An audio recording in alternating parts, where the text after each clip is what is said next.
Bloody Monday was a dark day in Louisville and Kentucky's history. On August 6, 1855, an election was being held, and violence followed. But to tell this story, we must start from the beginning. In the 1850s, Louisville, located on the Ohio River, was experiencing rapid growth, with a total population of 36,000 white citizens. Nearly 11,000 of the citizens were immigrants. These immigrants had been pouring into the city over the past years, seeking opportunity in a thriving city. Many had trades and skills to offer, and most importantly, the immigrants wanted to settle their families there. The immigrants, however, brought something with them that the native population did not agree with: their religion. The immigrants were German, Irish, and most of them were Roman Catholic. Some of the Germans were also Lutheran.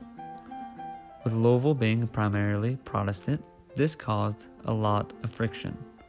The friction, of course, was fueled more intensely by politics. Most of the immigrants became Democrats, and as it is the way of the world, politics had a major role in Bloody Monday.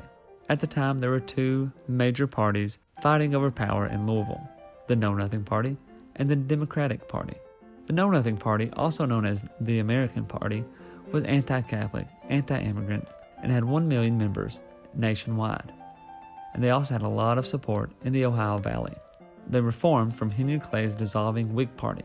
When asked about what the party was up to or what the party was doing, the members would respond by saying, "I know nothing," therefore giving them the nickname, the Know Nothing Party. The party launched a major campaign of xenophobia in newspaper ads and promoted the nativist cause. There is a lot more to know about the Know Nothing Party, but we'll save that for another day and focus on their role in Bloody Monday. The biggest issue of the Democrats of the 1850s was the growing division between the Northern and Southern Democrats' views on slavery. At the time, Jefferson County was controlled by the American Party, the Know Nothing Party. I want to make a note of the two newspapers at the time. The Louisville Courier, which was ran by Walter N. Haldeman. The Louisville Journal was ran by George Prentice. We'll get to them at another point. But the violence against immigrants had risen in the preceding year, but came to a head in 1855. John Speed, who was a Catholic, was the current Louisville mayor and withdrew from re-election, claiming that the voting would be corrupt.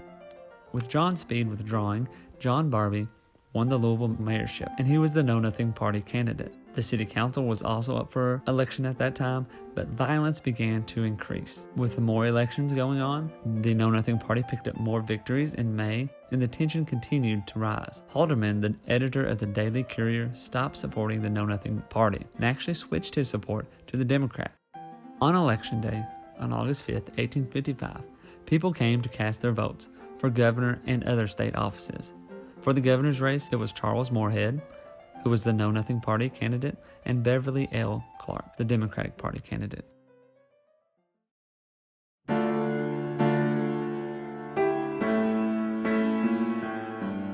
Groups of the Know Nothing Party ran the polling places. It was a hot day, and people were forced to wait in long lines. Fights broke out, and eventually, some of the German and Irish citizens gave up trying to vote. The conditions were so terrible. The evening came, and with it came the violence. The German population primarily resided in the eastern part of downtown Louisville. The mobs began there. They ran through the streets, fighting people, destroying shops, businesses, homes, and starting fires. They moved on to churches, but St. Martin's Church was a newly built Catholic church in the area. The mob went to destroy it, but they were stopped by Mayor Barbie. In one instance, the mob burnt down a brewery, but before they burned it down, they made sure to partake in the booze. The mob moved next to the Irish district, which is in the western part of town. The same followed. They set fires, beat residents, and destroyed businesses. In one instance, an entire row of buildings were burnt, and while Irish men and women tried to escape, they were shot down. The violence continued throughout the night and into the early morning hours. The Know Nothing Party performed well at the polls. Some notable facts about the violence. Patrick Quinn was an Irish immigrant who was a business owner who was shot while he tried to escape the violence. Over 100 businesses were destroyed. Some say that this caused St. Louis and Cincinnati to become larger cities than Louisville because immigrants left, fearing more violence. The death toll is also unsure. Officially, it is estimated that 19 to 20 people died, but the Catholic officials of the time claimed more than 100 people died. 10 years later, Louisville elected a German-born man in 1865, Philip Tampert. Many local businesses closed due to the migration of immigrants out of the city. The aftermath of the destruction remained in plain sight for many years to come. No one knows for sure what sparked the mob, which only leaves us to speculate. Bishop Martin Spalding, Protestant and Catholic leaders met and called for peaceful actions after the violence of Bloody Monday. The Know Nothing Party didn't last much longer.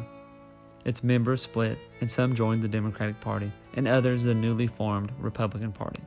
In January of 1857, the Know Nothing Party headquarters in Jefferson County was turned into a German theater. 5 people were indicted, but no one was ever charged and no compensation was ever given. This concludes the events of Bloody Monday, one of Louisville's darkest days.